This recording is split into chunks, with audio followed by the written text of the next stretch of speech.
Hey, good evening, everybody. Welcome to episode number 19 of Plane Talk Live. I am your host. My name is Steve, and I'm so glad to have everybody here tonight. If this is your first time here, you're kind of wondering, hey, what's this show all about? This show is all about planes, obviously, and this show is sponsored by none other than, well, me. So, but no, we like to talk about planes, airlines, whether it's commercial planes, military planes, model planes, all kinds of planes. So I'd like to welcome everybody here tonight. And let's bring in our co-hosts. Let's bring in Sal, and let's bring in Michael. Hey, good evening, fellas. How's it going? Hello, good evening. How's it going? Good. Good. How are you guys doing? Doing good, doing good. Good. So let's start with Sal. So where were you on Tuesday? Give us a little update. Oh boy, I was at LAX. Yeah. See anything special at LAX? On Tuesday, I don't know. Nothing like that was like super special, but we did have the Team USA A330neo. Okay. In the like around midday. You see, we had Arizona 1. Oh wow. Arizona 1 is awesome. And your regular suspects. Oh, okay. Yeah. Awesome. Hey, real quick, everybody in the chat like to say hello, and if you could let us know if everything's sounding okay and we don't have an echo.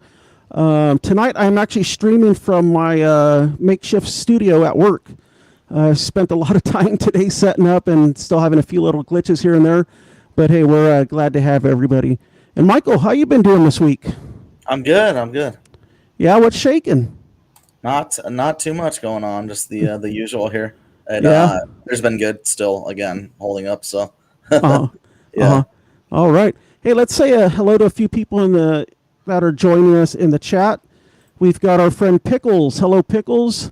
I think I saw Fareed somewhere. Where's Fareed? Hello, Fareed. Good to see you. Glad you are here. Section is here. Welcome, Section.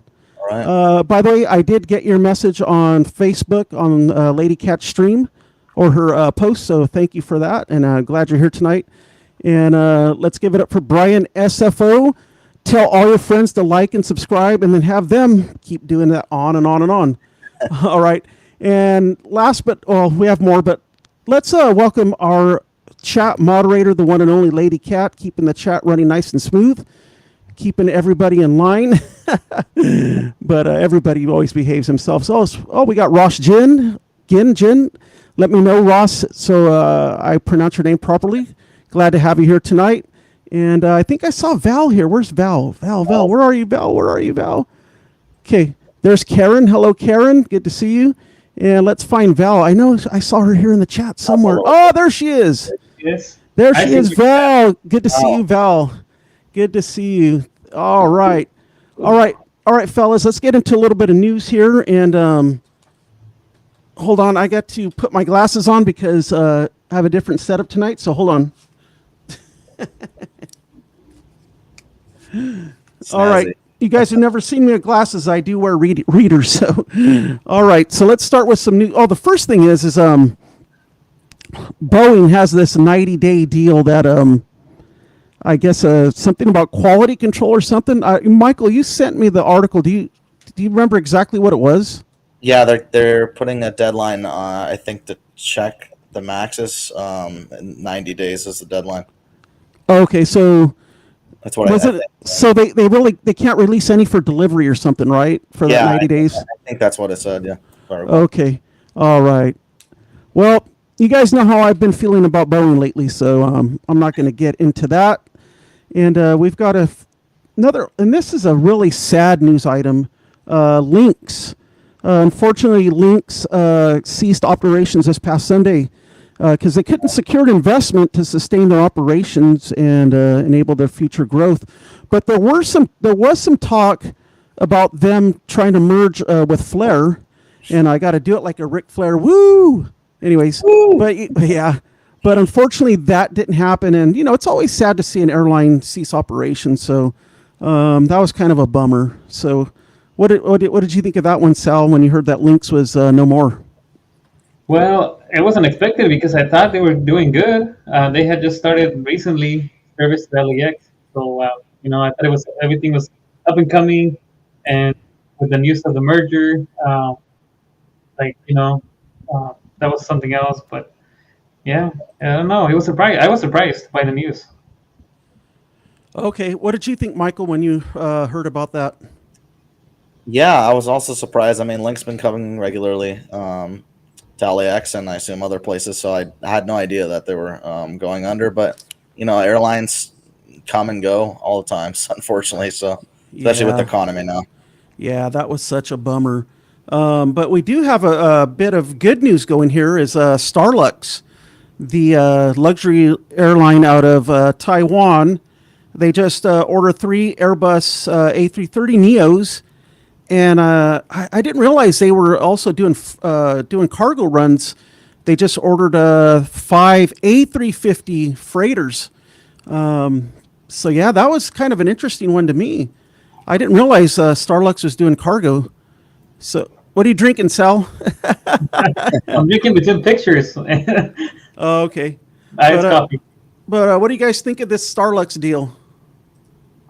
I think if they want to, I mean, because they're from Taiwan. Taiwan is a small country, and they already have AVA, and they have oh my God, China Airlines. So I think if they want to become, like a competitor, they do have to have the the cargo sector too. Uh-huh. Michael, what do you I think can hear of? myself. What's Yeah. that? Oh, you got some echo? No, I haven't. You shouldn't be having an echo. Okay. Anybody in the chat experiencing an echo? I don't think so. Nobody has said anything. So let's just keep rolling. Michael, what do you think of the Okay. Starlux situation with these new planes? Yeah, it's good that they're expanding. EVA is pretty already settled, and I think that Taiwan deserves more airlines as China has a lot of them. So the more, the merrier. Yep. Yeah, I think it's a really good deal. I think it's always a good thing when an airline can expand. And I'm not sure what Starlux, I'm not sure what their load factors have been, but I've seen like some trip reports on YouTube. I think it may have been Sam Chewy or one of the other vloggers, but Starlux looks like a really, really luxury airline. And I guess that's what the Lux stands for in Starlux is luxury. So yeah, good deal. And one more bit of good news is Breeze. Breeze has an order for 10 more Airbus A220-300s, which now brings their total firm orders to 90. And by the end of the year, Breeze is expecting to have an all A220 fleet, and they'll be removing all the E190s. So, Michael, what do you think of Breeze expanding and getting more aircraft? Yeah, that's cool. I've been wanting to go on the A220. I've never been on an E190 though, so that got to get on that before the end of the year, I guess. Uh-huh. I don't know who else has E190s. Any other American carriers? I don't think off the top of my head. It's all E175s for the most part. JetBlue has some. Oh yes. JetBlue. Okay, all right. So I can still take that even once the Breeze gets rid of those. Or if you want to go to Canada, you could take Porter. Or Porter. Yeah, exactly. Yep. The 190s. Yep. Aeromexico has A190s, but down in Mexico. Oh, I didn't know Aeromexico had Okay, those. multiple. Yeah. One comes once in a while from Monterey to LAX. Oh, okay. Yeah. Sal, what do you think of Breeze getting more aircraft? It's always good for companies to secure Yep. new aircraft, especially right now where like everything is delayed. All the deliveries within like if Boeing and Airbus both experiencing the delays. So Yeah. the order secured is good. It's a good Uh-huh. thing. All right. Heck yeah. So that's some good news. So, all right, we're going to move on to our next segment, which is our newest segment we've been doing for several weeks, and it has been such a hit. And last week we had John Gibson. He had submitted some of his model collection, and if you were all joining us last week, if you remember, we were going through his photos. We were asking, hey, what's on that bottom shelf? You guys remember that? Yes. The bottom shelf? So John sent us what was on the bottom shelf. So let's take a look at what John had on the bottom shelf. We're going to go the first photo here. So all these aircraft he built by hand, all airbrushed, weathered, and they're detailed with aftermarket parts. So he bought like every individual part, and he built these. I mean, wow. I mean, I'm like, wow, this is awesome. What do you guys think of John's work? Wow. That's all to say. Wow. The one on the left, especially the what is that? F something. Yeah. Yeah, I can't read it from here, but it's just like it's just awesome. I mean, what do you think, Sal? Dude, the attention to detail on these planes is it's amazing. Look, because I'm looking at the weather, you know, you said, you know how you said it was weatherized, but it's nice, and the details in there's even a stair in Uh-huh. the left. Yep. So, Yeah. Yep. Crazy. Here's detail. here's a little bit more of a close up. Ooh. Now I don't know much about military, but wow, I mean this is unbelievable. And I don't know if John's watching; he may not be home from work yet, but this is just unbelievable. And we got a couple more here. This one's a Bell AH-1Z Viper helicopter, and I guess he modeled it after a particular helicopter out at Camp Pendleton, California. Okay, I'll go check if I can see that one. When it's mean, out of San Diego, I'll let you know. Yeah, that is awesome. I mean, and let's go get one more of John's There we go. planes. F-18 Hornet. Oh, it's a Hornet. F-18, Okay. Yeah, it's a good looking one. That is awesome. What do you think, Sal? Miramar, yeah. I like it. I mean, it is. I mean, wow. I mean, Look at that. I don't know what to say. Firepower on that thing. There's a lot of Yeah. missiles on that. Lot of missiles. Yep, lot of missiles. So, all right. Hey, John. I know you're, like I said, you're probably still getting home from work, and you're probably not watching, but I know you watch the replay. So, thank you so much for sending those in. And we just got a few submissions the last couple days, so those will be on our next show. So, thank you, John, for sending those in. So, all right. So the time has finally come. The time has finally come. This is something I have been waiting for quite a while. I've been letting you guys know that I have a friend of mine. His name's Captain Paul. He's a retired captain. And tonight we finally have Captain Paul with us. So let's welcome Captain Paul to the show. And I'm going to take my headphones off for a little bit, guys. Hey, Captain Paul, how you doing, Paul? Real good. Really Very good. Glad to be here. Yeah, I'm glad to have you here as well. I know we've been talking about getting together and just doing a little interview and just talking about your career in aviation. Yep. And we've been, you know, I know Paul from work. I work for a church. I do AV and multimedia, and so every Sunday I see Paul every Sunday morning, and a lot of mornings we talk about planes. That's a good subject. Exactly. And, you know, I started this show, I think back in the summer, and I had mentioned it to you, and I asked you, hey, would you like to be a guest? And for a while there, you kept asking, hey, when are you going to get me on? So we finally worked it out for tonight. So, man, I'm excited. I've been so excited. There's a few people saying hello to you, Captain Paul. You can see him up on the screen. Yep, he sees you guys. All right. So, Paul, you know, how did you get interested in aviation? What piqued your interest? Well, I had not flown in an airplane for years. My junior year in college, had a very good friend. We went through high school, college together, played sports together. And one afternoon after practice, I said, come on, let's go get some hamburgers. He said, no, I'm going to go flying. And I said, when the heck were you flying? What's flying? When did you learn to fly? Uh-huh. He said, well, I've been taking it for a couple of years. Yeah.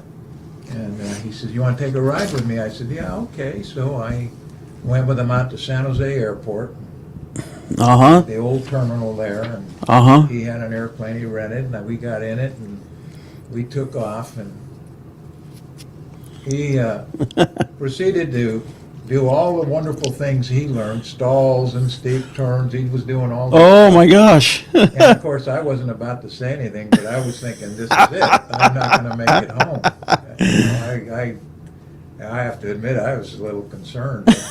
But Oh, my goodness. He's a terrific pilot. Uh-huh. He actually ended up going into the military as a Navy pilot. He flew A-7s three tours of duty over in Vietnam, and he was really sharp. But I got off of that airplane. I didn't want to say anything to him because we got to be macho about this thing. But I remember going back to the dorm and thinking, "Holy mackerel! Why would I be so concerned about something so many people love?" And I decided, you know what? I think I need to take a lesson and find out how much control you really have over these airplanes. So a couple of weeks later, I went out to the airport and took an introductory flying lesson, and finally realized, you can really control this if you do it right. It became a real kind of thrill after that for me, and I wanted to learn as much as I could, and started taking lessons, and about the end of my senior year, I got a private pilot's license. Wow. Now, how long did it take you to get that private pilot's license? Well, back then, this was in about 67, 68. It was usually you could get a private pilot's flying certificate in about 30, 40 hours. It was a little easier. We didn't have a lot of the regulations. We didn't have the big problems with airspace and TCASs, all this stuff. And so I got the private license, and then of course the fellow that I learned from was an old crop duster. Oh, wow. And he flew crop dusters. He flew the telephone patrols. He instructed for a while, and he said, "Well, what do you want to do now, Paul?" And I said, "Well, you know what I'd like to do? I'd like to get as comfortable upside down in an airplane as I am right side up." So that I always thought, well, everybody's afraid of going upside down. And I said, but people fly these things upside down. I want to get comfortable upside down. He says, "We can do that." So he gave me some aerobatic training for about a year, and got to really enjoy it. And then from then on, I just got into my military service, which was the Army, because I was in Army ROTC at Santa Clara. And the only airplanes fixed wing they had were King Airs, and they said there's never much turnover. We can't put you in fixed wing, and I didn't want to fly helicopters. So I did my military service in tanks. And, oh, wow. Yeah, it was quite a deal. And the first day we sat up in the bleachers, and they demonstrated this new handheld rocket that the Vietnamese had that burns a hole in the tank and then blows up inside. Oh my gosh! And I said, "Do you guys still need helicopter pilots?" But I stayed in there. When I got out, I continued my flying and I had some work in the wholesale produce business, and kept getting licenses. And then one day I decided, I would really love to do this as a way of life. And decided I would pursue all of the certificates, and so that took a while. That took a couple of years to get through the whole process. But so what was the process like to become a commercial pilot flying for a commercial airline? Well, the commercial certificate allows you to fly for hire. The certificate you need to get to the airlines is the ATP certificate, Airline Transport Pilot Certificate. That's a little more difficult to get. But you do have to, went through the whole process, got the commercial license so that I could instruct, got my instructor's rating. Oh, wow, And so I could instruct flying, which was, for me, it was a real thrill, because trying to explain what you're doing really opened up a whole new awareness of how to do this right, this flying, because when you're trying to explain to somebody what you're doing, you start looking at it like, oh, I never really thought about it, that's really what I'm doing. And so I learned a lot about flying from instructing. I had a job towing sailplanes and instructing in sailplanes. That was a thrill. Got my sailplane certificate. And then I worked on the multi-engine ratings. We got that pretty quickly.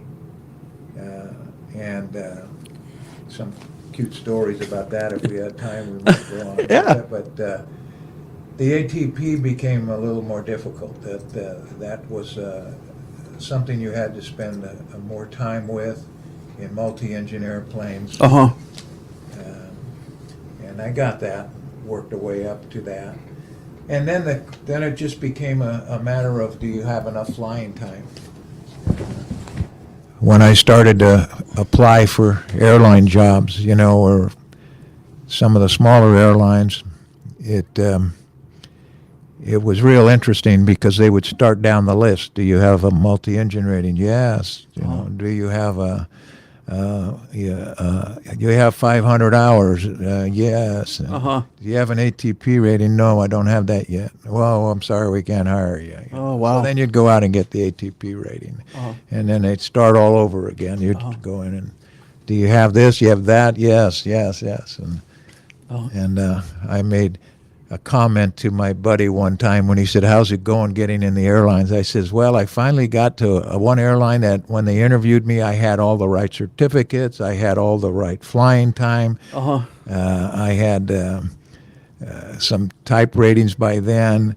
And I said, and then the guy said, what size shoe do you wear? And I says, 13. He says, I'm sorry, we can't take anybody with a shoe bigger than 12. And I thought, that's the end of this program. What was that all about? Well, that's not really what happened. Oh, okay. I was kidding him that there was always something out there. Okay. You just couldn't quite get there. Okay.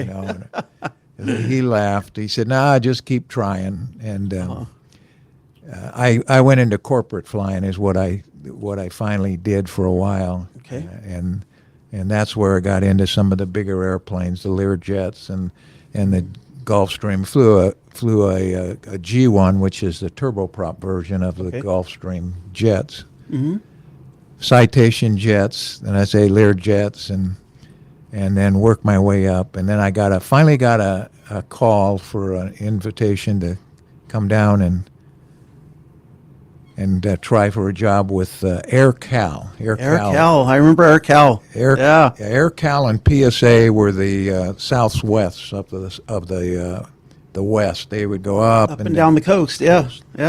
And $39 fares, and it was really something. And I got to work for them, and then American bought AirCal, and I ended up for the rest of my career at American Airlines flying Super 80s and 737s. And wow.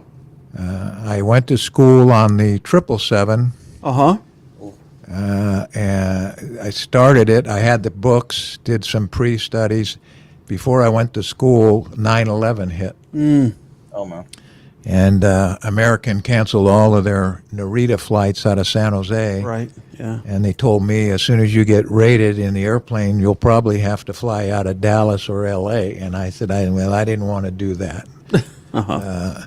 I didn't want to commute. It was really pretty hard on people to do that, especially those long trips, because you were gone for 6 days. So commuting would add another day. So pretty soon you're not home at all. And I had a family and some kids. Yep. So I canceled that and stayed on the Super 80 and just enjoyed the heck out of that. Going back to your AirCal days, which aircraft did you fly for AirCal? That was a 737. We had the old 200s, and then they were some of the first to buy the 300s. Okay. The real nice 737-300, which is the bigger engines, the big fan engines. And those were nice airplanes. I really enjoyed them. How long did you fly for AirCal? Well, AirCal, I was at AirCal for, before they got bought, it was about 7 years, 6, 7 years, I think it was. And then American took over. And then I finished out 20, a little over 21, 22 years with them. Now, with AirCal, where were you based out of? Were you based out of San Jose or Orange County? AirCal, we were originally based out of Orange County. And basically, Orange County was considered the main hub for Los Angeles, Ontario, and Southern California area. Yeah, Southern California. But you had to be, when you were brand new with Air Cal, you were on reserve, and you had to be within an hour of the airport. So we had about 5 of us guys from all around the country had a little apartment, and we'd sit in that apartment and wait to get calls to go out on flights. Later on, they did open up a base in San Jose, and that's when I started flying out of San Jose. Okay. And but most of their original flights were out of Orange County, and that included L.A. and Orange County and Ontario. But yeah, so they got based in San Jose. That's where I ended up, and it was real nice. Yep. Now, yesterday, when we were talking a little bit yesterday, you had mentioned beginning of your career with Air Cal that it was at times was seasonal that you would fly. Yes, yeah, they would. They were a small airline, and they would hire every summer. They would hire a class of 10 people, and they would tell you when they hired you, well, you're going to be probably laid off when winter comes around, because it was a big. They had a lot of flying in the summers, out for Disneyland and up and down to San Diego and up and down the West Coast. So they said you'll probably get laid off, and then by the second year, we'll hire another 10, and then you'll probably be on full time. So what had happened is that's exactly what happened. Got hired on, flew for about 4 months. Then they gave us a goodbye for a while. And I went back to flying for a company, some of the company that I did flying for the Gulfstream, and then I flew some Learjets for another outfit that had leased these out for charters. So I flew with them, and then would get a phone call from Air Cal every once in a while. Hey, we have a charter down to Mazatlan, and do you want to come back?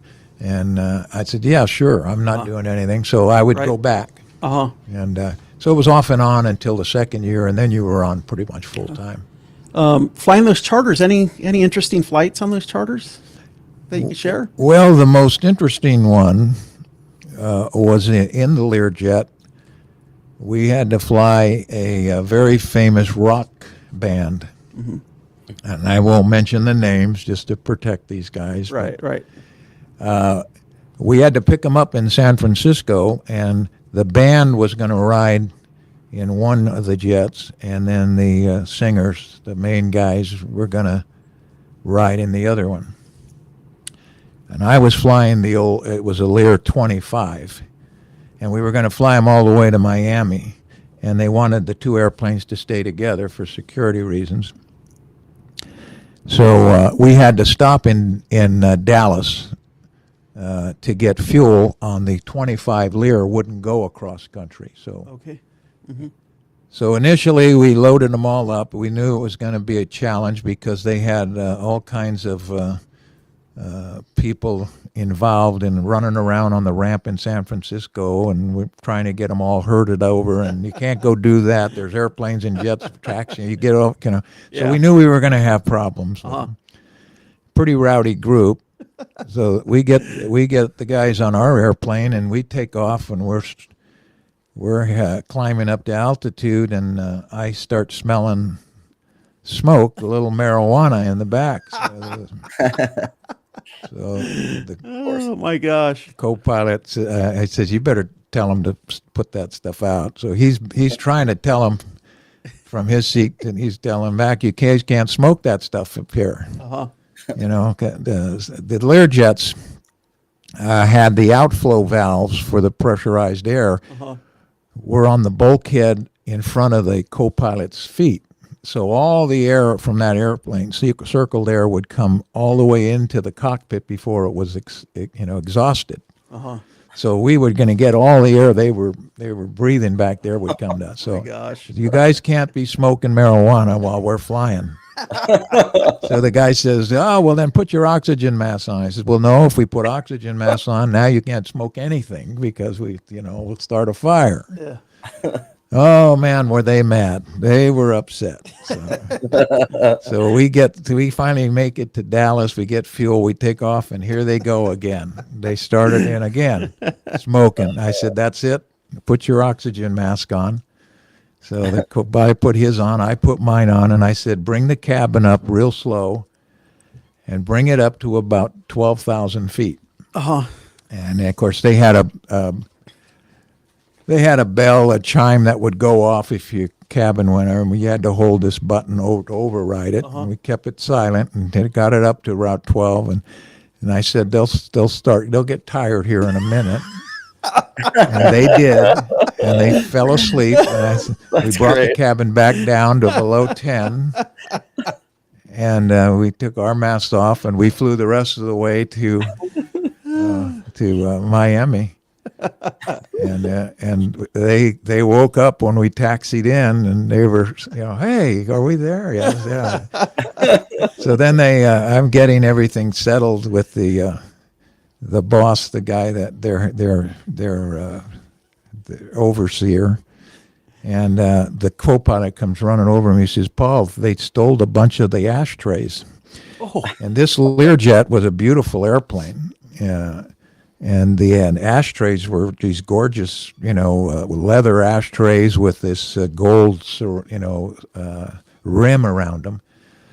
And they took a bunch of decanters, these nice crystal decanters that were on there.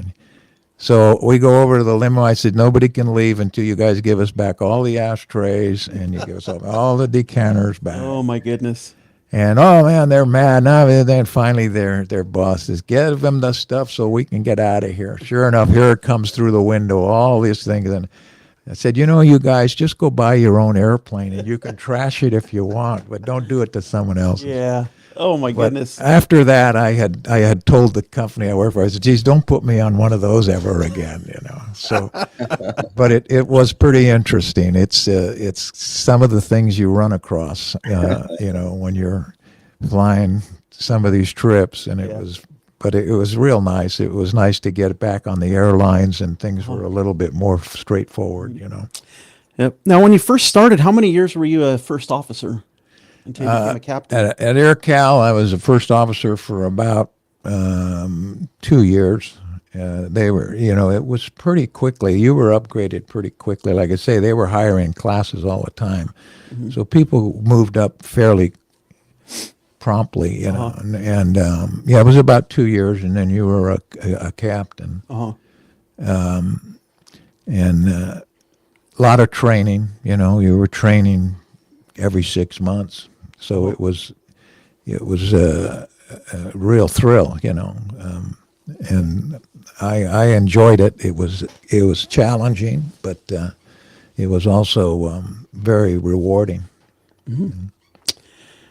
What were some of the routes, whether it was AirCal or American, that you flew pretty regularly? The one that generally that I flew a lot out of San Jose was, we might go San Jose to Denver to Miami. We might go San Jose, St. Louis, New York. We did that quite a bit. We also had flights. American considered local flying as part of Canada and Mexico. So we did have flights down into Mexico and up into Canada, Vancouver, Montreal. We did some of those. So you flew some of those. And we flew those, and those were fun. My last years, I wanted, just for the heck of it, to be home every night, and the last about 4 or 5 years I flew. They called it the Nerd Bird. It was out of San Jose, and it was down to Austin, Texas, because all of these corporations, these big software companies in San Jose, were moving to Austin. Right. They were given, tax-free buildings and all kinds of property and all these incentives. So we had people flying back and forth all the time on those things. Especially some of the owners of the businesses would the one guy I saw so much, we knew each other by name. He always knew. Really? Oh, you're flying? Well, yeah. And I asked him, man, you're going back a lot. What's the deal? He says, well, we moved my company down to Austin, but my wife didn't want to leave Los Altos. So Oh, wow. I go down there for about 4 days, come home, and then stay home here for a while. And so, but I flew down to Austin. You get up in the morning early, fly down there, hour and a half you were there. You could have breakfast or something, and then we flew right back to San Jose. You were home at 5 o'clock. Wow. It was different, but it was fun. It was nice to be home more often for the kids as they were a lot older at that time. Do you have any favorite airports that you really liked flying into specifically? Well, I tell you, one of the, the thrill airports for me were when I was flying the Gulfstream, the G1 and the Citation, and we also had a 421. We went down to Cabo San Lucas a lot. Wow. The owner of the airplanes had gotten together with gentlemen down there that owned Hotel Cabo, and we were going down there a lot because he provided them with money to build some condos down there around the hotel. Oh, wow. And they had a dirt strip on the hill. Uh-huh. And this dirt strip was uphill, and we, believe it or not, took the Gulfstream 1 in there. On a dirt strip. Oh, my gosh. And you had to be right on when you touched down, but you could land uphill. Oh. And then he wanted us to go down there one night, and I don't know that we could get in there at night. He says, no, they have smudge pots. They're all set up. They're going to have smudge pots lit up. They'll light the runway. And dirt runway. And the dirt runway. But it was hard pack. It was pretty nicely done. I have to admit that. That's the only reason why we went in there. We knew we could do this without, unless it was raining and then it was out. But Yeah. so we went in there a couple of times at night, and I'll tell you, that was a interesting evening, doing that. But that airplane was such a great airplane. The turboprop version of it was, you could get it slowed down pretty good, much more than the jet. And then the Citation was also an airplane you could pretty versatile with it. The other airport was Catalina. We left Catalina. It was just hills at the end. It dropped way off, so you could take off and just right near the end, just fly right off the end. Oh, my goodness. It's kind of it was fun. It was an interesting thing. So I liked it. I loved that stuff. But any airports that were a challenge, maybe because of terrain or?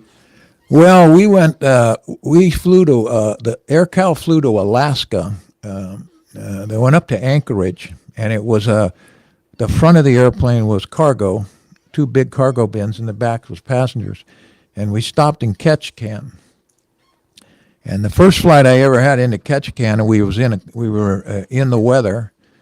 They ran us on a downwind. They turned us inbound, and then as they were turning us on to final to intercept the localizer, we broke out of the clouds while we were in the turn, and right in front of us was this mountain, went straight up above us. Oh, wow. And I realized if you didn't make that turn on time, and you overshot it a little bit, if you people sometimes they get a little bit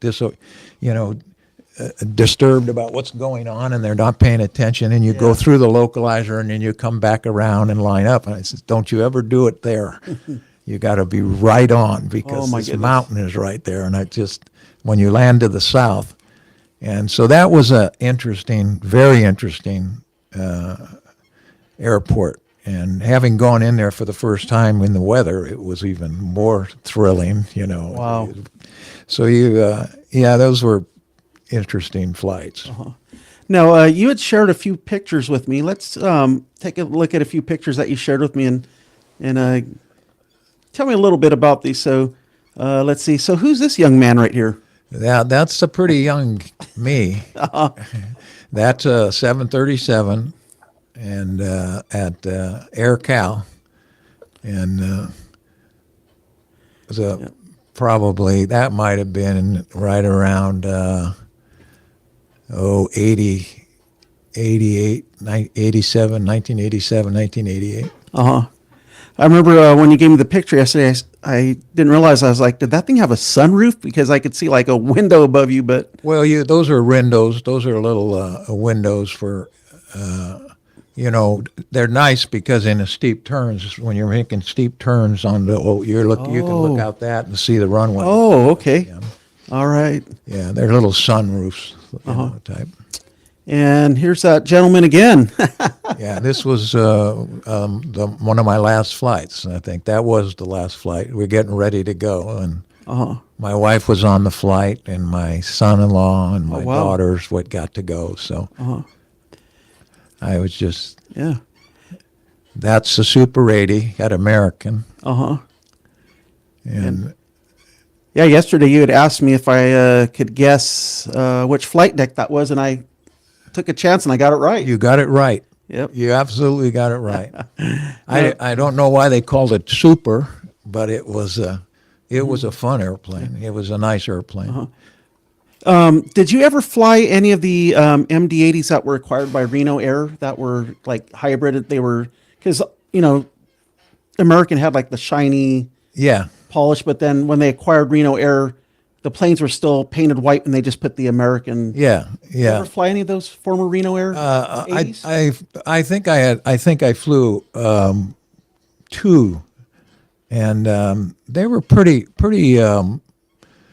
straightforward. Everything was, in the cockpit, everything was pretty much the way you were. Those were pretty simple. Now the 737. The old 200 737s, we didn't even have ground speed readouts. We had nothing. Oh, wow. And it was pretty basic stuff. Wow. The flight was most of the instruments were very basic instrument flying on that thing. Wow. Then you got into the 300, and it started to get in a little more electronics and the same with the Super 80, and then they did the MDs, and those were a little bit more set up. The Super 80 that we flew at American, you could do Category 3 landings of it, which is automated landings. Okay. Yeah, it would land it, and which was always very interesting because they said as a pilot you could never hand fly an approach below 200 feet and half a mile visibility. But if you hooked up the airplane to auto land, everything below 200 feet that goes wrong, you're responsible to fix it. Oh my goodness. So I said, that's just a little unfair. You won't let me hand fly it below 200, but you'll make the airplane go down there, and now when something goes wrong, we got to fix it. Yeah. Yeah. So, but it's you really trained a lot, and it was you got pretty good at it. Yeah. Tell us about this photo. That was the taxi out for that's San Jose. We taxied out there to go to down to Austin, and then come back late that night. So these guys got together there, and they do the water cannons over the airplane. And a couple of those guys actually worked their way up at that airport. They actually were working the fueling when I first learned how to fly. Really? They would fuel the airplanes. Wow. And a couple of them stuck around and stayed on the airport and worked their way up and got into some of them got into management, on the airport, and then some of them got into these areas too. And it was kind of fun because I got to spend a lot of time. But Yep.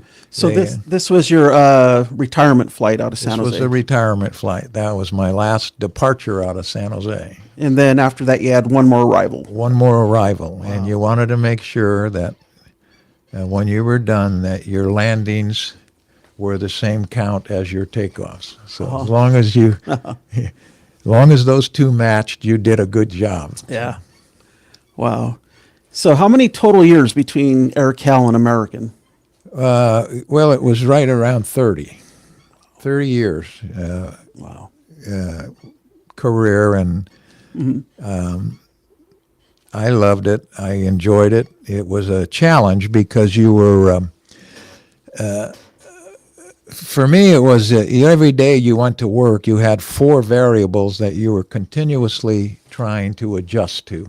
And none of them were always, what you really wanted them to be. So, you had weather, you had equipment problems, you had airport problems. And then you had, the actual flight problems, weights and fuel and weather. So it was a lot of fun because it made it interesting every day. It was something different. You weren't putting widgets together. You were working constantly trying to control these variables, and I enjoyed it. The best part, I got involved with a gentleman. I knew he was working for the NTSB, and I asked him if he could send me the final reports of aircraft accidents. And I got to study a lot of them, and I was just wanted to learn why did this happen? What did the pilots do right or wrong, or what causes these things? And it was very, very eye-opening when you looked at some of these accidents and said, I could see how they did that wrong. I see where they missed that. And that's something you got to be careful of. But so it was. I really learned a lot about reading accident reports and things that you had to make sure you paid attention to. It was an enjoyable thing. I enjoyed going to work every day. Yep. As we wrap this up, do you have any advice for any aspiring pilots? What would you Well, I think say to them? I think they have a much harder path to licensing today. It's extremely difficult because it's extremely expensive. And if you can get involved with some of these smaller carriers, I think they're already going back to what was years and years before I flew, where they actually trained the pilots that they were going to have working for those airlines, and TWAs and all of them. And these things, and that may be happening again because they're short pilots. They don't have a lot of them coming up. They have even fewer military people coming out. Wow. And that usually was the big feed into the airlines, and that's changed some. So the only thing I say is, if you really, want to fly, it's going to be very difficult, but there are ways to do it, and I think the people that really want to do it will stick to it. But it takes.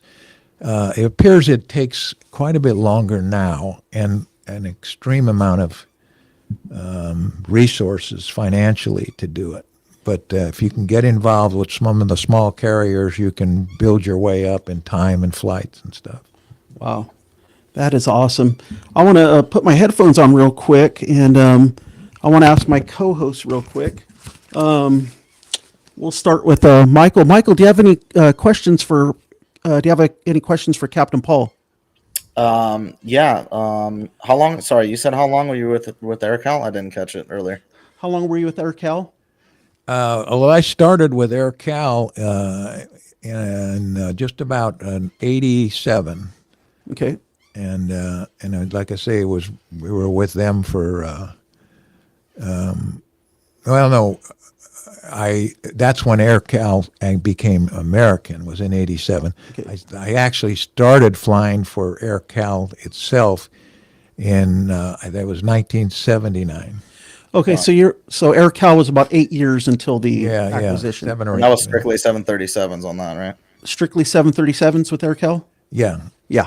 Right. Well, they had 737s when I got there, and then they started buying Super 80s. Okay, so did you fly the Super 80 with them as well? Super 80s, yeah, we flew with them also. Right on. Sal, you have any questions for Captain Paul? Can't hear you. Can't hear Sal. We can't hear Sal for some reason. Hold on, let me check. Hold on, I put myself on mute. Oh, there you are. There you are, Sal. Which one he liked to fly better, the 737 or the Super 80? Which one did you like better, the 737 or the Super 80? I liked the 737. Uh-huh. I enjoyed that airplane. The biggest difference, if you were asking somebody, well, what was the difference? Everything on the Boeing airplane was electric, and everything on the Super 80 was pneumatic stuff. Okay. You know, and you were moving levers and you were opening and closing valves with stuff, and it was quite interesting to see what a difference that was, and I got a kick out of it. I just thought, how could they be so different, Wow. but that was their theory. That's the way they wanted to build them. And Wow. but I enjoyed the 737. It just seemed a lot more of a responsive machine to me. But And then once you moved over to American, did you still fly any 737s, or was it strictly Super 80s from then on? no, I was flying Super 80s when the transition took place, and but we stayed on that airplane. They do what they call they put a fence up so that we all stayed over there flying the AirCal stuff, and they stayed over doing the American stuff until about 1989. Then they brought the fence down, and everybody could bid different airplanes and different stuff. Then you could go on the 757, 767s and stuff like that. I have a question from one of my friends on Facebook, my friend Adam. He wants to know, so he lives in the Phoenix area and they get big monsoons. Did the monsoons ever present any particular troubles in Phoenix? Well, not none that I ever remember. If they were having real serious weather, you just avoided it altogether. We didn't go in there, but I never remember being that close to a weather monsoon. I mean, we flew a couple flights. I flew a couple flights where we had severe storms, thunderstorms, and they were blocking all access to these airports. And we flew around for quite a while, and finally landed somewhere else, got fuel, came back. It was still bad, but you just never wanted to go into bad weather. I didn't want to do it ever. We have a couple other questions, and Sal, I'll go ahead and just take these since I see them. One of them's from AJ Smith. He wants to ask, did you ever fly into Arizona on any maintenance flights, either to Phoenix or Marana? No, we never did any maintenance flights. I don't remember. I don't really remember any unusual flights into Arizona. Every one that I went in there, we might have had some thunderstorms in the area and stuff, but you avoided them at all. But nothing that was severe. I did a lot of training on the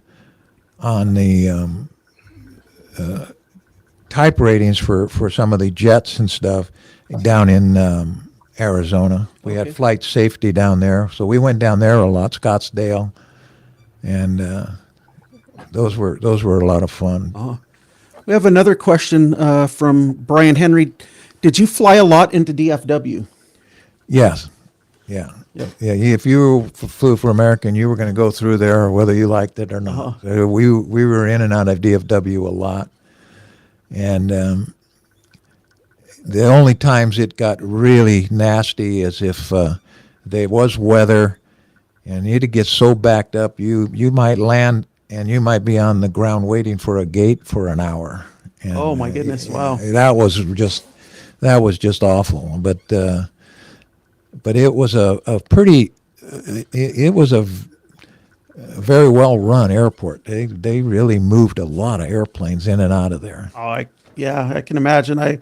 I see even you know in the nowadays I watch there's a few live streams of live departures and landings at DFW, and you could just tell the place is just crazy. I know Michael, my friend, has flown in there several times, and he's told me just packed. Yeah, it is packed. It's just, and you're actually taxiing airplanes up over these bridges Yeah, and over highways and stuff, and and you're thinking, man, most airplanes I've ever flown are on straight level flight tarmac, but not over there. Yeah, you're climbing hills and stuff. It was kind of Yep. Well, Captain Paul, man, thank you so much for being with us this evening. And like I said, I had just been waiting for this to happen, and such a great time just getting to know about your career and everything, and most of all, just being a friend to me. And like I said, I see you every Sunday, and we always talk, and a lot of times it's about planes. And yeah. I know, like, a lot of the people that were watching were just congratulating you on a successful career, and they really enjoyed your stories. So thank you so much, Captain Paul. Thank you. Thank you, and man, what a pleasure it was to have you with Well, us thank you tonight. very much. I enjoy it. Yeah. It's great to look back on all of that. Yep. Some great stories. Yes, sir. All righty. Well, thank you for being with us. Thank and, you. I Thank will, you, guys, fellas. Yep. And I will probably see you Sunday. Yeah, you will. All right. We'll talk Take about care, it. Captain Thank Paul. you. Thank you. All right, everybody. That was Captain Paul, and wow, what a great time I had here with him, and just I don't use this word a lot, but just what an amazing career and just amazing stories, and wow, I was just so honored. So, all right, so we're going to move on to our next segment, and this is the one I know everybody likes to do. So grab your favorite drink and your snack, because it's time to flight track. All right. So, all right. So, Michael, you got your pen, your pencil, Sure. paper ready? All Yes. right. So let me gonna open up Flight Radar here, and we're gonna do some flight tracking. So before we do that, though, let's go over the guidelines real quick, so that way we can do this as smooth as possible. I'll go over it real quick. So it's one request per person at a time, and please don't make your next request until your previous request has been tracked. And tonight we're going to go with maximum 3 requests per person. And as always, please be patient until it's your flight comes up, and let's have some fun. All right, so I'm going to open up good old Flight Radar here, and I got a little bit different setup here, so just give me a second here and start putting in your requests, and Michael will start writing them down. No And music here- today.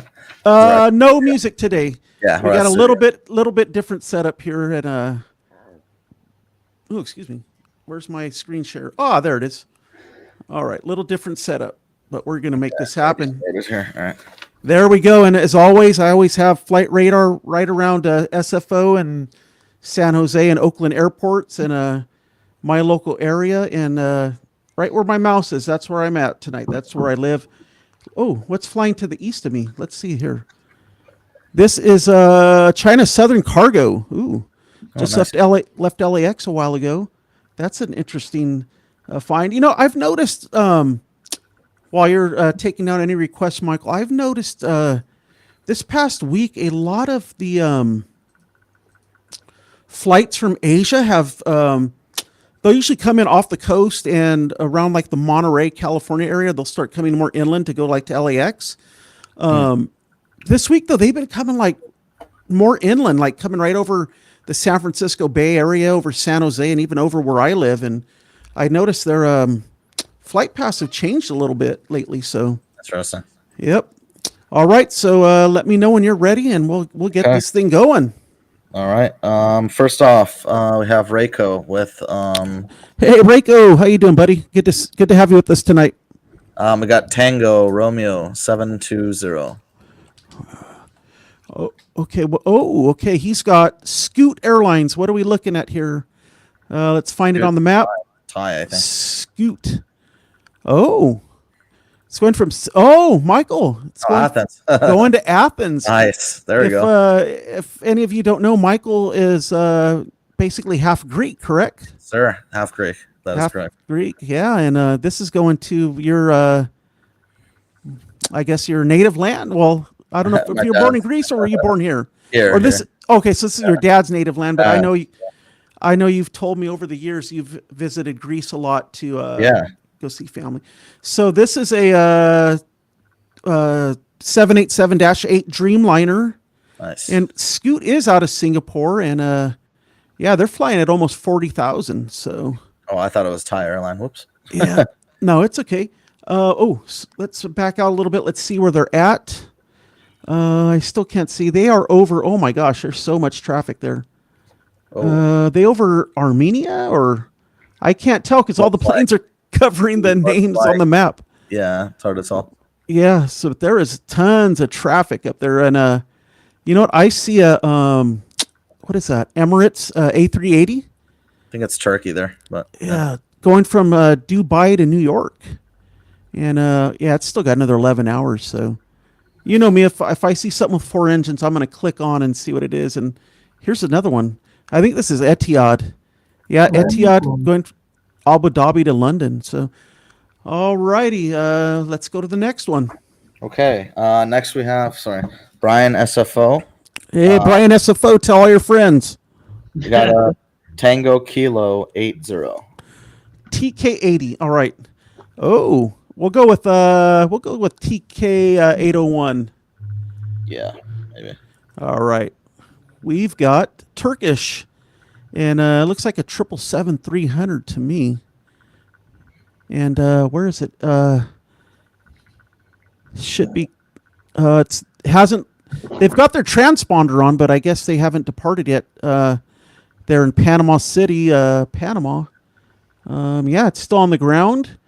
Looks like they have a departure coming up here in about. Should be coming up soon. I'm not sure what the time difference is between the west coast of the United States and Panama. Maybe an hour difference. So, but yeah, all right, Brian. Thank you for that one. What do we got next, Michael? Okay. We have section. We have Hey, section. Good to have you with us. Reg 4 kilo dash. Let me see. Oh, wrong one. I think There we go. it's Sierra Whiskey 800. Oh, I keep typing the wrong numbers. Okay, there. yeah, there we go. There we go, right there. So this is Silkway. This looks like a freighter. Oh, Silkway 747-400 freighter going from Chicago to Baku. And this is, 6,000 miles. Let's see. It is registered out of Azerbaijan. And this plane's 25 years old, but man, it's still kicking.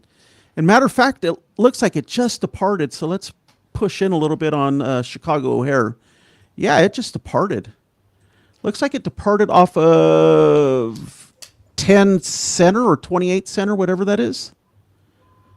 I'm sure flying for American Captain Paul probably flew there a lot to Chicago, but yeah, Silkway. All right. Thank you for that one. And let's go to the next one. Okay. Alvanor, we have Alpha Zulu Victor 350. Okay, give that to me one more time. Alpha Zulu Victor 350. I'm surprised it didn't start with an R. Yeah. Because Alvanor always gives us the Russian stuff. That is But- Russian. This is oh, it is. Oh, he tricked us tonight. Oh, he tricked us tonight. Nice. All right. So this is Azure Air in a 757-200. You know what? Have we seen any Azure on here? No, I don't think so. I don't. I think this is the first one. Is this the first one? Hey, I've never let's seen push it. it. Let's get a closer look because I kind of like this livery a little bit. And let's see whose photo this is. Photographer is Dave Potter. And like I always say, give them credit so I don't get sued for using their photo. So I'm looking at this livery. Like I always say, I like blue and red and white. And this one, I like it, but then, Sal, No what do you think? Oh yeah, no winglets. So Lady Cat doesn't like it Yeah, no. automatically. Sal, what do you think of the livery on this plane? I don't know. Mixed feelings on, yeah. Yeah, it's I don't like it. It's kind of plain. I don't like that. yeah. All right, all right, I don't know. all right. The guys have spoken, so let's see where it is currently at. Obviously, it's over Russia, and Hi, MJ, by the way. MJ says so. and it's I'm scrolling too much here. It's still got another 2 hours to its location, going to Moscow. So Alvanor, thank you for that one. And what do we have next, Michael? Okay, next we have Jose Gutierrez. Jose. All right, Jose. Echo Kilo 256. That should be Emirates. All right, we got an Emirates flight. Oh, this is an interesting one from Mexico City. Is that a cargo? It has to be cargo. No. No? What? No, this is a 777. Is it a 200 or 300? Wow. Okay. Doesn't look long. Oh, no, it's a 777-200 LR. 200, yeah. That's I was gonna say. It's not that long. Yeah. I wonder, does this have the new livery? Because look at how big the Emirates titles are. Maybe Sal, you might be able to chime in since you see Emirates a lot in person. No, it doesn't. Okay, I was just wondering because the Emirates look pretty big on there. It does look big. Maybe they're not updating their 777s. I don't know. Yeah. Well, I don't know how old this picture is. This is a recent picture from December. There's a photographer there. No, because you could tell on the rudder. Yeah, the stripes don't have like the stripes within it. So Oh, really? yeah, but still a good looking plane. All right, Jose, thank you for that. Let me. Oh, I never shared it. I'm sorry. There it is. There we go. I'm getting confused between my tabs. Yeah. Yeah. Okay. So, anyways, yeah, Sal, I don't think it is. Do you think it is? The new livery? No, it's not. New livery. It's not. Okay. No, it's not a new livery. Yep. Still looks good though. It still looks good though. Yep. Yeah. And where is this plane right now? It is Oh, it just left Mexico City. Yeah. Oh, it's actually going to Barcelona. It's not going to Dubai. That's what I was thinking. It was a cargo one. Yeah, no. The windows. No, it's a passenger flight. Yeah. Oh well, Emirates. I think they applied to fly to Bogota in Colombia via Miami. Oh. So yeah, they applied to have routes from Dubai to Colombia via Miami. Uh-huh. So we might do that route soon. Mm-hmm. Now, I remember, Michael, a while back we were talking about flights to Athens, and didn't you say that Washington Dulles, you could take an Emirates 777 from Dulles to Athens? Newark, I believe, yeah. Or Newark, I'm sorry. Yeah, it's a 777 ER. Because I remember you were saying you wouldn't mind trying that flight sometime. Yeah, it's at midnight, but doesn't matter because But dude, time doesn't I mean, matter when you're going that way anyway. well, especially on Emirates. I mean, even if you're just an economy, they treat you really well. Yeah. So, all right, thank you for that one. What do we have next? Okay, we have Greg Hybers. All right, Greg. Delta Tango Alpha 747. 747. All right. Ooh, this is this Tag Angola? Angola. Oh. Okay. That one. That's a 777 ER. 200 ER. All right. So where's this thing at? It is it's over the ocean. Which ocean? Okay. It's between South America and Africa. It's still the Atlantic down there? Let's see if we can what does that say? Be, right? Should be, I would think. Oh wait. It says it there. South Atlantic. Okay. South Atlantic.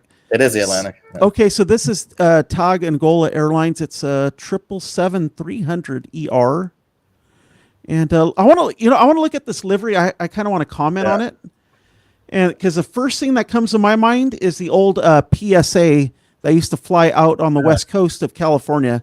Yes. Yeah. Does Definitely. it kind of remind you of PSA as well? Yes. It has the retro livery look. It does. What do you think, Michael? Yeah, definitely looks like it. I like this red and orange combo. Yeah, This one though, it kind of looks really faded though, so it needs a touch up.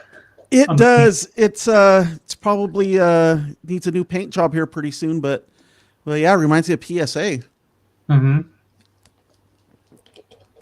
Oh, excuse me, while I have a drink of my Gatorade. And they don't sponsor me either. So, all right. Thank you for that one. What do we have next? Okay, Mr. Sal put one in. I believe this is Cali Sal. This Sal. We got Delta Echo 2291. Delta Echo 2291. Yeah. And I just saw Lady Cat was asking what PSA was. PSA was a carrier, and I think Captain Paul had spoke about them earlier. They flew primarily the west coast of California back in the, I think, 60s through the 80s. Ew, ugly. Oh, Sal, why? Sal. Yes. Why? Gross. Because we haven't seen it in a while. You know, the blue is the least ugly one, though, so I'll give you that. Oh. The Well, red and the green are We worse. haven't seen it in a while, so there you oh go. my gosh, They why? still play around. Stop coming to LAX on the stripe, though. So it's going from Cape Town, South Africa That's to very far. Frankfurt. That's a far flight, man. How far is this flight? It's about 5,800 miles, and right now it's over. And Vince for the caps. No, I'm just kidding. And it's over Tunisia right now, and yeah, it's still got a way to go. But we're not going to get a closer look at this one. Creamsicle. So. Why not? It looks good. It's a good plane. All right. Since you're my friend, we'll take Good a looking look. plane. Look at that. But that some people like it in the chat, so you gotta. Yeah. All right, yeah, there we go. It's not as bad as the green. This is the least bad of the Condor. This one I could tolerate it a little bit since I I have. like blue, so that's the only reason. Yeah, I mean, And maybe man. it looks better in the sun. I don't know. Never know. Well, I don't know, but oh Hey, my gosh, it I think just. we had to see it in person, Steve. I know I haven't seen one in person, so I H1 need to is by see. far the ugliest in the green and What- beige. Oh my gosh, those are like. Isn't there an orange, like an orange creamsicle? I don't know. Oh my gosh. Okay. A lot of colors. All right, Sal. Thank We'll you. do a segment on it for Sal, right? Yeah. Oh my gosh. All right. So next, yeah. Yeah. Let's go ahead. Go for the next one. Alvanor's number 2. Uh-huh. Victor Delta Alpha 320. Okay, what's he tricking us with this time? I don't know. Let's see. What we More Russian stuff or what? more Russian stuff, man. Olga something. Oh, but this is an interesting one. What is this? What is- Volga? I don't know how to. I don't know. I don't know. Shenzhen. It's going from China to somewhere. So it's going from China probably to Russia. Well, let's China get a. I want to get a closer look at this Yeah, open plane. that up. This is a. Is this what is it has the. Hold on, it might say what it is right here. Aleutian IL-76 TD Yeah, IL anything. 90. Yeah, so it's Russian, but That's a cool one, man. I like that but one. you know what? That is a cool looking plane, though. I mean, it's definitely very unique. I mean, obviously, being Russian, it's unique, and yeah, it's got the the wing coming over the fuselage. Typical kind of military freighter or heavy freighter. So, but that one's really cool. All right, Alvanor, thank you for that one, friend. What do we got next? Okay, next, Reiko's second one. We have a All right, Reiko. Bravo Romeo uniform 9306. Ooh, Reiko's busting out the interesting stuff. Alavia. That's Russian too, isn't it? Belavia. What is Belavia? Let's take a look here. I thought. So this plane is not on the ground. Whatever. Minsk is Russia. So I guess we could check this out. Oh, can you guys see that? Oh, I think we've seen Bolavia once before. We did, like last week, I think, or 2 weeks ago. Pretty sure it was last week. It might have been Reiko too. Reiko loves Probably, Bolavia. yeah. Reiko, you love Bolavia. Okay. Oh, SEA flights. I have the reg for the Super Mario, I think. So we can All pull right. that up. But yeah, this one is not in the air right now. It did it have any scheduled flights? All right, I'll write the Mario one down. Yeah, I don't. Man, I don't know where these places are. All right, Reiko, thank you for that one. All right, what do we got next? Next, MJ Scanlon. We have Hotel MJ Hotel Lima Foxtrot 8110. 8110. What? Ooh, Central Airlines. Never heard of this. Did I get it right? HLF 8110. That's the fake Volaris. Let me check. Hold on, I'm gonna scroll up 1 second. Okay. Because I mean, these look interesting already. It's MJ, right? Hold on. Yep. I can't look at that chat. You can't read your own writing. No, it's not the writing. I'm trying to look through the chat to see that I had. No, no worries. Too much chat. I think That's all right. Right. I'll take it, man. I'll take a lot of chat. Where is it? Anyways, let's say hello to SEA Flights and Jose and Vince. Yeah, it's Hotel Lima Foxtrot 8810. Did I say? Oh, eight. Sorry. Oh, okay, got it. Yeah, that's why I checked. Yeah. That's no worries. Sorry about that. There we go. Central Airlines. MJ giving us the interesting stuff. Oh my goodness. So this is this a Chinese airline? Let's see here. Yes, it is. Seoul. And this is going. Yeah, it's going. Yeah. It's going from Seoul to whatever that place is. I want to get a look at this because it's kind of got an interesting livery. And did Sal mention earlier? Kind of reminds you of Volaris. Look at that rudder. Yeah, super Volaris. Rainbow Volaris. So is this the Chinese Volaris? Yes, it is.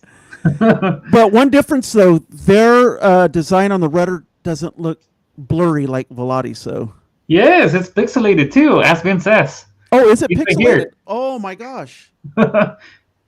Oh, maybe it is. Let me take.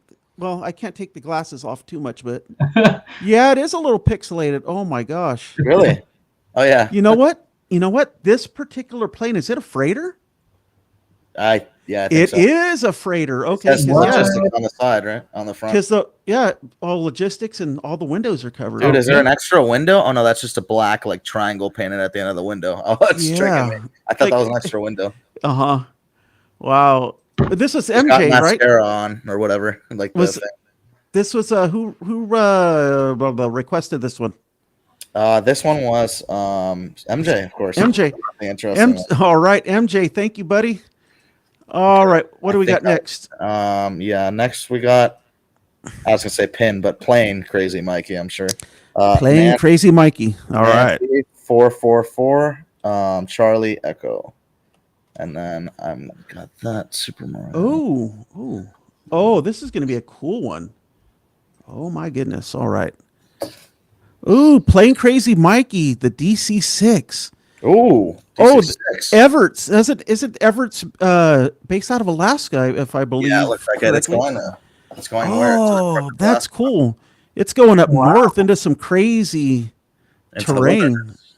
Let's see what they're. Wow, Wow, look at the age, 66 years old. Oh man. I Holy think it's smokes. 1958. Is that correct? What it says? Yeah. Sorry, And saw it. it's only flying at like 5,900 feet. And let's get a closer look at this plane. Yeah, you could tell materials. I was looking up some material stuff for work. I do like the American flag kind of up there on the nose. You could tell it's faded and showing its age. But my goodness, Jeez. it's very rare to see it. DC-6, you said? It's a DC-6. Very rare to see these. But I love the flag in the rudder.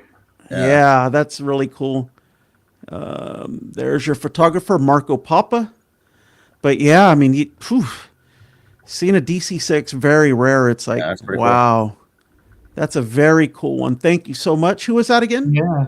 That was Plane Crazy Mikey. Plain Crazy Mikey. Thank you for that one, man. That was really good. I enjoy seeing this one. You guys have some really good ones. Yeah, we got some good stuff tonight. All right, what do we got next? Okay, so SEA Flights wanted the Super Mario Ridge, which I luckily had written down before. All right. Someone was going to ask eventually. All right. We have, it's a Spirit. It's Nancy 986 Nancy Kilo. All right. Kilo, not Q. Oh, Kilo. Duh. There we go. So There we I don't know go. if it's in the sky or not, but it's not in the sky, but that's all right. Oh, it's Updated picture. here. it's well, we can find out where it's at right now. Today's what, the 29th? Yes, it is. Let's see, where is it?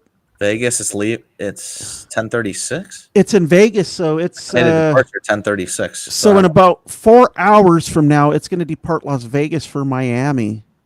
Oh no, go. Oh yeah, no, you're right. Yep. So let's get a closer look. What the heck, Terminix? Is that a raccoon? Got ads here. You know, okay, I'm going to be honest. I've never seen this plane before or ever didn't even know about it.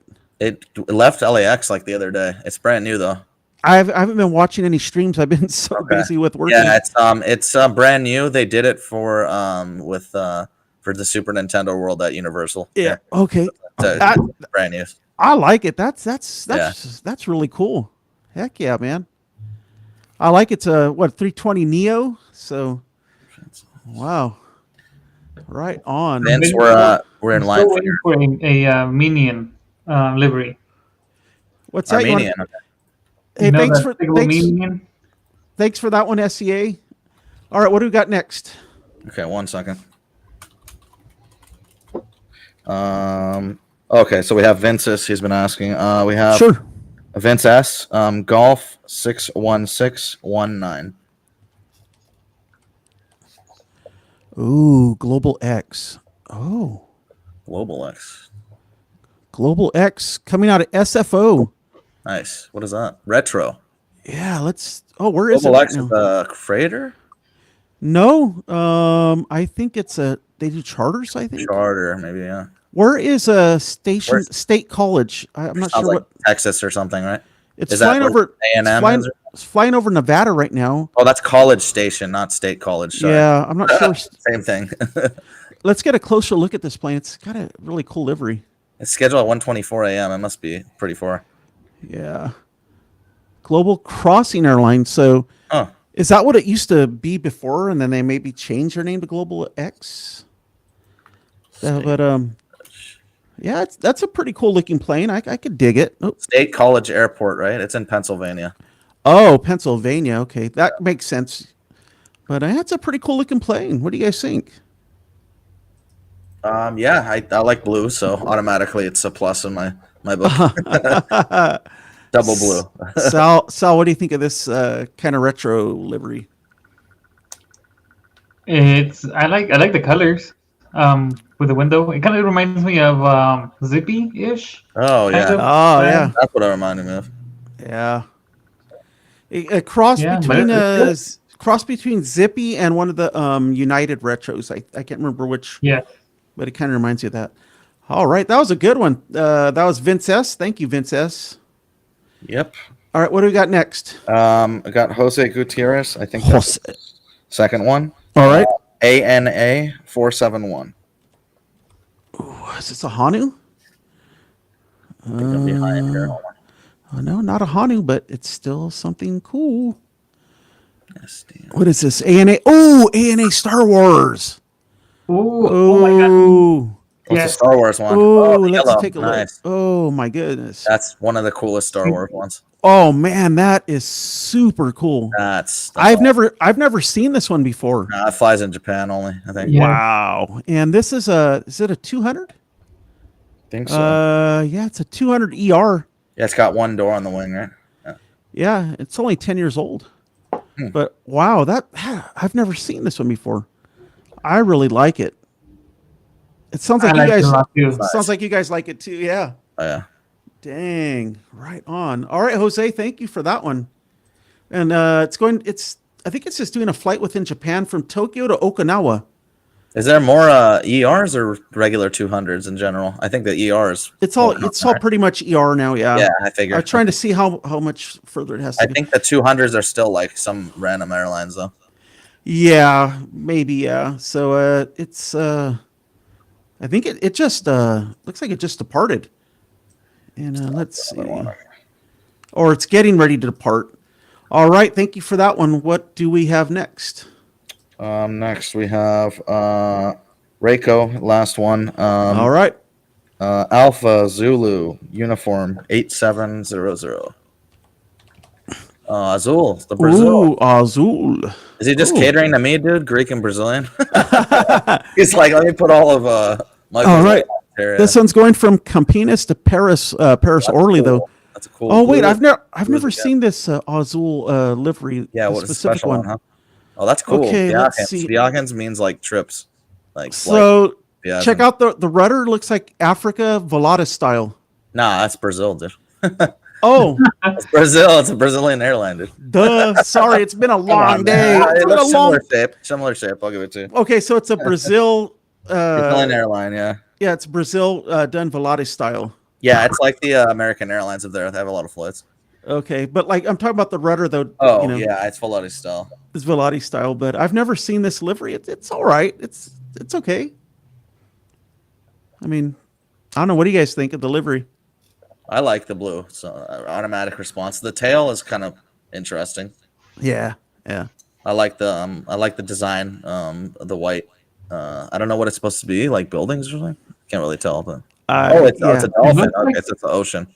It looks like the ocean. It looks like a The dolphin. ocean.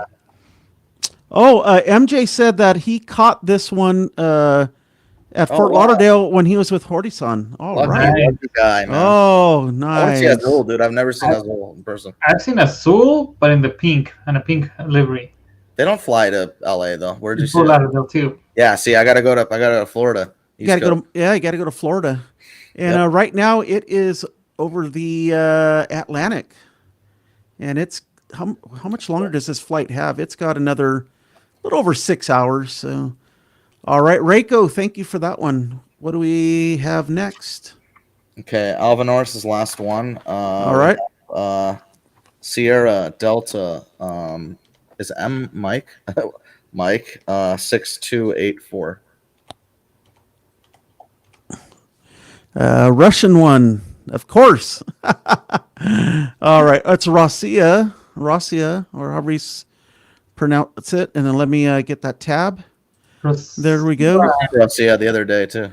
But this is a special livery. It's yeah, exactly. So let's check it out. I'm tired of seeing that raccoon.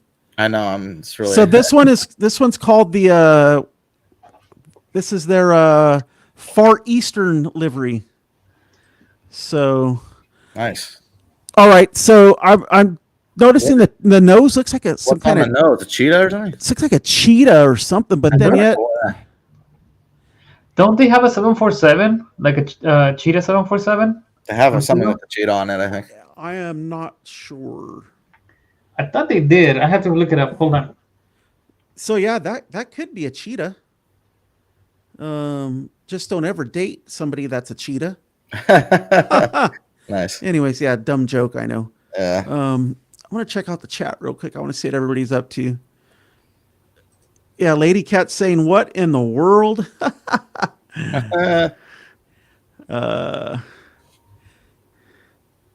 Let's see who else is in the chat. Oh, let's see Allison Bowers. Hello, Allison. Hope you're doing well and hope your son's doing well. Let's see who else is here. I'm just going through the chat. Oh, it's a leopard. Okay. Yeah, there you go. All right, it's a leopard. All right. All righty. I found it. You found it. 747. Well, I don't know if it's in the air. Hold on. All right, let's track it. Thank you for that one. That was Alvanor's last one? Yeah. Mm-hmm. All right, Alvanor, thank you. And we'll wait on, do we have any more? Yeah, there's like 4 more, I think, right now. I'm not sure. All right. Done, yeah. We'll go through some of those, and then Sal's looking for the 747. So what do we have next? Okay. We have Sal's second one, Charlie 320. Charlie 320. Here we go. Put one of mine on here since Sal's got it. Yeah. Oh, Sal, what do we Sal got for us? I've never heard of Magma Aviation. What Where's is this? that? Operated by Air Atlanta Icelandic. Where's this out of? It is from Iceland. Ooh, interesting. I've never heard of this one. That plane's 33 years old, by the way. Where is it at right now in the world? So over the Democratic Republic of the Congo. I want to look at this livery paint job a little closer. First thing I'm thinking of is an actual orange that got sliced. Nice. Yes. But yeah, I've never heard of Magma. Where'd you find this one at, Sal? I don't know. I just was browsing near Africa. That's random. I came across it. That's random, but man, Atlanta or something? Air Atlanta Ice. Oh, I can't even say it. Air What is Atlanta. it? Here, I'll tell you real quick. It's Air Atlanta Icelandic. There we go. Oh. But I always like seeing new stuff, so this was a pretty cool find. I've never heard of this Me neither, Sorry, yeah. guys, I'm getting a little tired, but I want to stick with the show. All right, thank you, Sal. You always have interesting stuff as well. Keep me on my toes or on my behind since I'm sitting down. All right, Michael, what do we have next? Next we have, let's see, we got second one, Yep. Delta Alpha Igloo Golf Whiskey. Oh, is this a leaf blower for Lady Cat? Star But it's- Alliance. Ooh, Star Alliance. I like this one, 340. Let's take a look at this a little closer, and I want to see what Nice. Lady Cat. I'm waiting for her comment about it because I think she calls these a leaf blower or something. Yeah. But yeah, Ross, this one she's saying no. Oh my goodness. All right, let's take I want to take a closer look at. Oh, a camera, no raccoon this time. Awesome. Yeah. Star Alliance. There you go. I like that. I like it. I like that, even though it's a 300 with the little tiny leaf blower engines. Yeah, I like 600. Yeah, but I like the 600s better. But I like the Star Alliance livery. It's pretty cool. And yeah. What do you think, Sal? Are you typing away looking for something? I found the Rosiva, Okay. the cabin for the Tigers livery, but I think the plane, I don't know where it is. It's just there's no flights for it. Okay. Somewhere, I don't know where it is. So Lady Cat's going. She's going at it right now about this plane. Oh, man. She said the hair dryers, and then she said, "Blasted leaf blower, take your beacon and leave." We know these are your favorite planes, so all right. Let's see what else is going on in the chat. All right, what do we have next? Next we got MJ, I think second one. All right, We have what is J? Ooh. J Tango Alpha Juliet. There you go. 8-3. Juliet Tango Alpha 8-3. Oh, what is this? JAL or is this something? Oh my goodness, JL. Whoa, Transoceanic. Oh, it's pink. Japan Transoceanic Air. I have never heard it. JAL, smaller regional plane or something. Yeah, is it like a Wow. subsidiary? Maybe it's Whoa, Japan here. that's a cool looking plane. Wow, what is that? There's a photographer real quick. 737? Whoa, it's a 737-800. 800 with the winglets, yeah. What like is that a fish or what is it? I don't know. Yeah, it looks like a shark. A shark. Ooh. Yeah. Shark. pretty cool. Like a fuchsia shark with white polka dots. Nice. I didn't know JAL had like this regional carrier. Wow. See, I tell you guys, I learn something new all the time. And it's flying from Osaka to Ishigaki, if I hope I pronounced that correctly. And it's about a 2.5 hour flight, and it's still got another 53 minutes. All right, MJ, thank you for that one, man. That one was pretty cool. Greg Hybers, Bubblegum. Alrighty. Okay. Oh, I didn't see Cat's Meow. Hello, Cat's Meow. How are you doing? Glad you can make it in tonight. All right, what do we got next? Oh, wait. What's? Oh my gosh, Vince S. I don't think that plane's been vaccinated. Oh my gosh. All right, what do we got next? Okay. We have SEA flights. All We right. have E, I think L dash Mike Golf Lima. It could be EI. Try. It's LL, I think. Oh, it might be EI. Let's see. EI is LL, if I recall. There we go. Oh, There- maybe it's no, not. no, it's not. Oh, I guess not. oh, what is this? I've never seen this before. What? Mongolian Airlines. Oh my goodness. Ooh, Mongolian. Oh, that's a new one. So this is a 787-9 Dreamliner, Man, I fly Dreamliners everywhere in Asia. Man. and it looks like it's just coming into Seoul. Nice. Wow, I want to take a closer look. Look at those roads. It's crazy. There's the. Oh wow, I've never heard of this airline before. I'm trying to figure out. So up front, is that supposed to be like Mongolia in the gold? I think so. Maybe. And I'm not sure what's going on the rudder. I mean, maybe the same thing. They're kind of an animal, horse or something. Yeah. Oh yeah, it does kind of look. Yeah. Oh, I hear music or something. This is an interesting livery. Yeah, it's not too bad. Not too shabby. Wow, but I like the fact that it's something new that we haven't seen before. Oh, you're right, Michael. Look at all the roads in South Korea. Yeah, crazy amount of roads. Look at that. Whoa, Traffic. just looking at it, like I'm just like kind of freaking out a little bit. Yeah, it's nuts. What else is coming into Seoul? Eastern, China Eastern. I mean, look at all the That big flights one just there. coming in. Asiana. Asiana, A330. Oh, here's MJ, FedEx Nice. coming in from Tokyo, and I mean, there's just so much stuff coming and going. There's a Korean. Whoa, what is this? What? Korean Air, but like in a Whoa. different livery. Kind of cool. Wow. It's blank. Here's another one in their normal livery. And what's this? Another Korean kind of like crossing over. Wow. Okay, I want to click one more. I want to see what this it's a Connie with the new livery flying out of Seoul going to Anchorage. Yes. Nice. Wow. Me Wow. like money. Yeah. Yes. Sir. All right. Thank you. What's next? Sorry. 1 second. Where are we? Oh, okay. This is mine.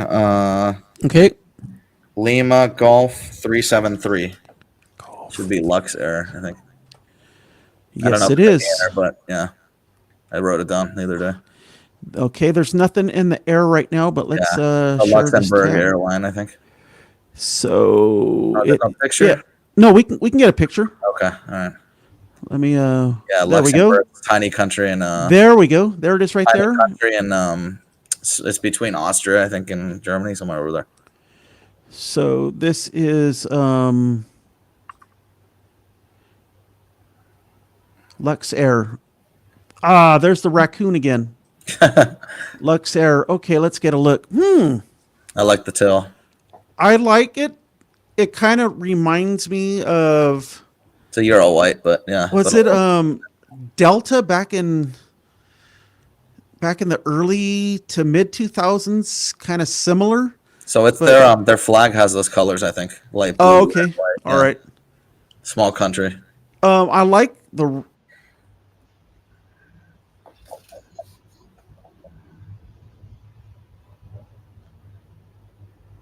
Am I frozen? I don't know what happened. I thought it was frozen. I think Steve Yes, froze. I think Steve It froze. looks like an old Delta plane. Anybody else? Is Steve frozen? Hello? Yeah, I'm pretty sure he's frozen. Okay. I don't know what happened, guys. Sorry.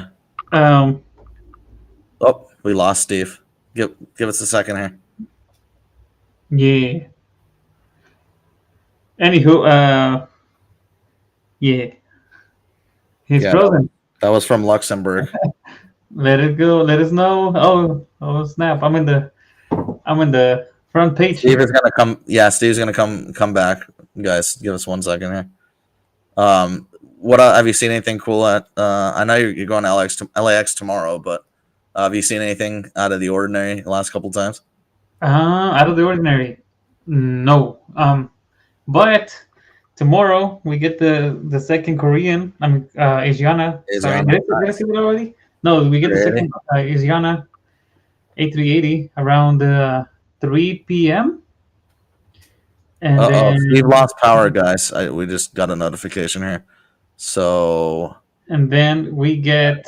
We also get Ita returns to LAX tomorrow. Right, very nice. Yeah.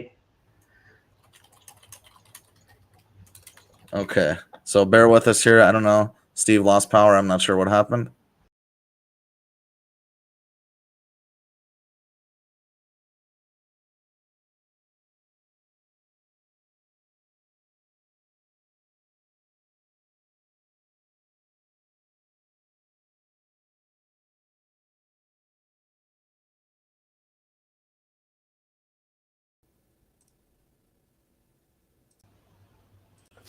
I think we're back. I lost power somehow. Oh, we're back. We're back, guys. Can everybody see me? Yeah, you're there. Yeah. In the chat, can you guys like see me and Sal and Michael? All right. I don't know what happened. Like half of my office lost power, and then Oh no, you came blew back it up. on. Too much stuff plugged in. Too much lights. Well, I have a picture of my setup here, and I've got a big cleanup tomorrow. So yeah, exactly. anyways, well, you know what? I'm afraid this is going to happen again. So I think we might end the show. Okay.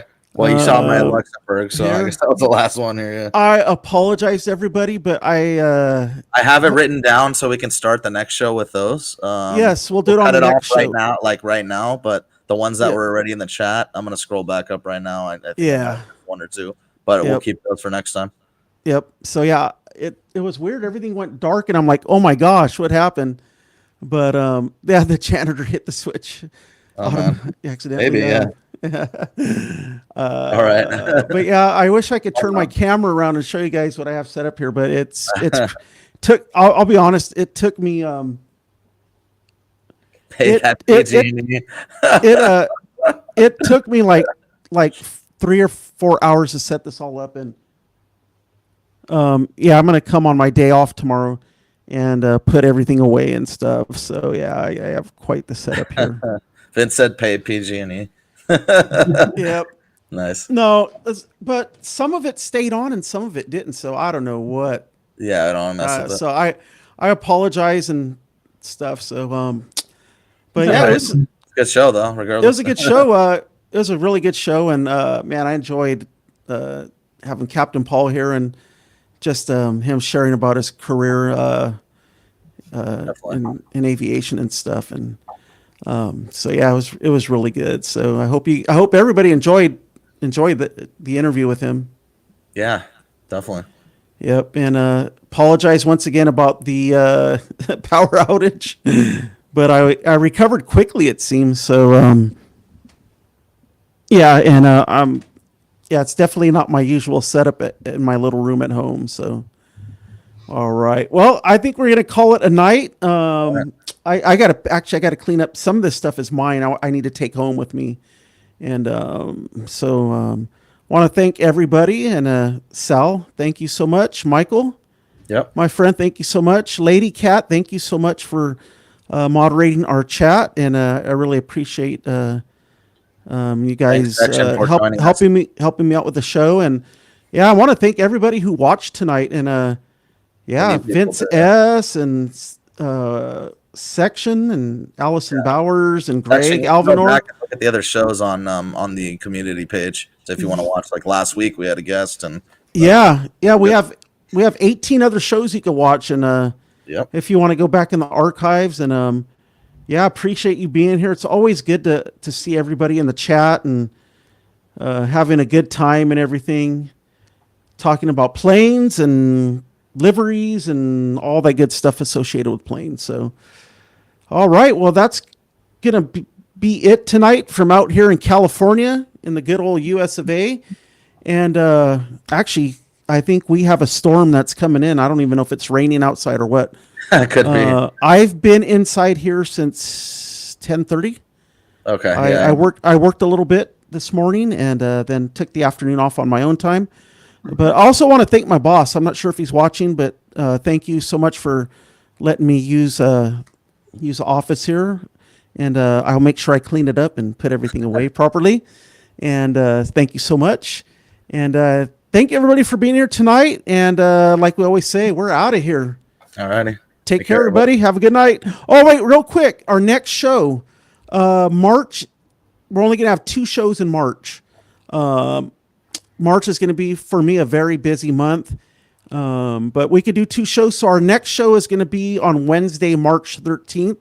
Lady Cat, I apologize. I know you have another commitment on Wednesday nights. But Wednesday, March 13th is our next show.